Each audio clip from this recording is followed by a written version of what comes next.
একজন ভাইয়া ওটা দিয়েছিলেন, বাট তার ব্রেকআপ হয়ে গেছে আনফরচুনেটলি।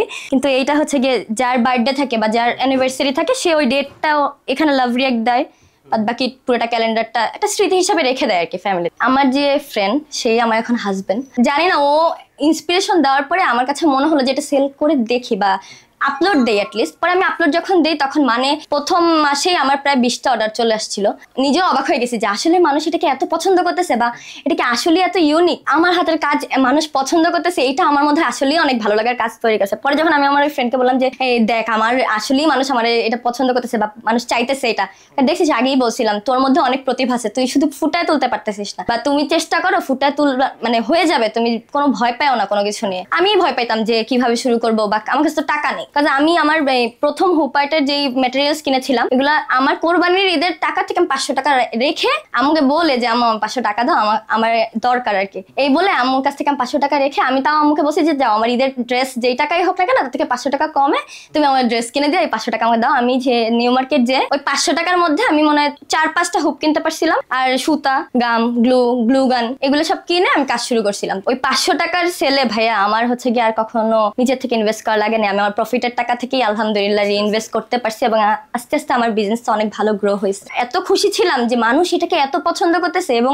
বারবার শুধু সবাইকে বলতেছিলাম যে দেখ এটা অনেক সুন্দর হয়েছে, মানুষ অনেক পছন্দ করতেছে। সবাই আমার নিয়ে হাসাহাসি করতে যে তুই নিজেরটা নিজেই বলতেছিস, যে নিজে বানাইতেছিস, আবার নিজেই বলতেছিস অনেক সুন্দর হয়েছে, আর নাইলে অর্ডার দিবে কেন, নাইলে আমার কাছ থেকে নিচ্ছে কেন মানুষ? অবশ্যই মানুষের পছন্দ হয়েছে। পেজে সবসময় বলা থাকতো যে আপনারা যারাই অর্ডার করেন 10-12 দিন আগে বা 1 মাস আগে থেকে বললে আমার জন্য ভালো হয়। এবং তারপর থেকে হ্যাঁ সবসময় যারা অর্ডার করতেন 10-12 দিন বা 1 মাস 2 মাস আগে, এমন আছে 6 মাস আগেও আমাকে অর্ডার দিয়ে রেখেছে। এমন আছে যে অনেকে বিদেশ নিয়ে যাবে, তখন আমার অনেক ভালো লাগতো আসলে যে আমার একটা প্রোডাক্ট বিদেশ পর্যন্ত চলে যাচ্ছে। যেহেতু আমি বিদেশ থেকেই শিখেছি যে হুপারটা বিদেশেই বেশি চলে বা বিদেশেই বেশি আছে, কিন্তু ওরা আমাকে বলে আপু হুপারটা বিদেশেও আছে কিন্তু ওখানে অনেক দাম বেশি, আমি দেখেছিলাম কস্টিংটা অনেক বেশি পড়ে, কিন্তু আপনার হাতের কাজ অনেক সুন্দর, আপনি বানায় দেন, আমি এটাই নিয়ে যাবো। বেস্ট ফ্রেন্ডের জন্য নিয়ে যা, ইটালিতে গিয়েছে, ইউএসএ তে গিয়েছে। এবং আমি আসলে তখন নিজেও যখন অর্ডার দেয় তখন কিন্তু বলতো না যে আপু বিদেশ নিবো, বা যখন ডেলিভারি টাইমটা চলে আসে তখন বলতে যে আপু এটা তো বিদেশে যাবে, আপনি একটু কাইন্ডলি টাইমের মধ্যে পাঠান। আমি তো তখন শুনে একদম খুশিতে আত্মহারা যে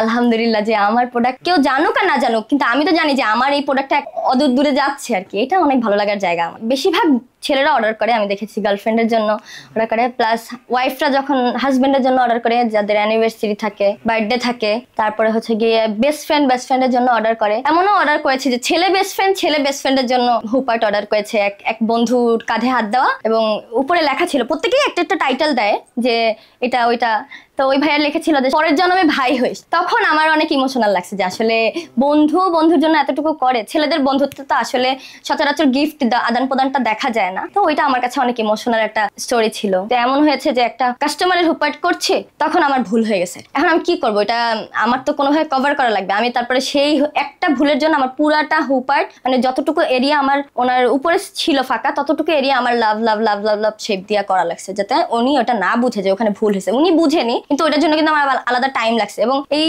শেখার সময়টা আসলে অনেক লেন্দি। আমি এখনো মনে হয় শিখছি। এখন সেলাই করতে করতে এমন অবস্থা হয়ে গেছে যে আমি সবকিছুতেই সেলাই করার চেষ্টা করি, হুপার্ট বাদেও আমি ড্রেসে সেলাই করার চেষ্টা করি, বা চুড়ি বানাচ্ছি, যেহেতু রিসেন্টলি অনেক হাইপে আসছে, এবং চুড়িতেও আমি চেষ্টা করতেছি যে সেলাই ইনক্লুড করার, এবং সেলাইটাকে আসলে আন্তর্জাতিক পর্যায়ে যাওয়ার জন্য যতটুকু দরকার আমি ততটুকু করার চেষ্টা করবো ইনশাল্লাহ সামনে। এতদিন যেহেতু পড়াশোনার ফাঁকে করেছি এবং হাত খরচের জন্য করেছি, তখন বুঝিনি যে এটা আসলে আমার একটা ভালো রুটি রোজগারের সুযোগ হতে পারে। এখন আমি বুঝতে পারছি যে কিভাবে আসলে বিজনেসটা বাড়ানো যায় বা কিভাবে আসলে এক্সপ্যান্ড করলে সুবিধা হয়। আমি ইনশাল্লাহ চেষ্টা করবো যে আগামীতে হুপার্ট, লিপান আর্ট এই সকল কারুকাজকে আসলে আন্তর্জাতিক পর্যায়ে তুলে ধরা, বা আমার বিজনেসটাকে অনেক গ্রো করা, যেন আমার মাধ্যমে আরো 10টা মেয়ে হচ্ছে গিয়ে কাজে ইন্টারেস্টেড হয়, এবং আশেপাশে যে সকল মেয়েরা আছে যাদের মধ্যে কোয়ালিটি আছে কিন্তু শেখার ওই সুযোগটা নাই, আমি তাদেরকে প্রশিক্ষণ দিয়ে আমার সাথে ইনক্লুড করতে চাই এবং সবাই মিলে একসাথে আসলে গ্রো করতে চাই। এটা হচ্ছে মেইন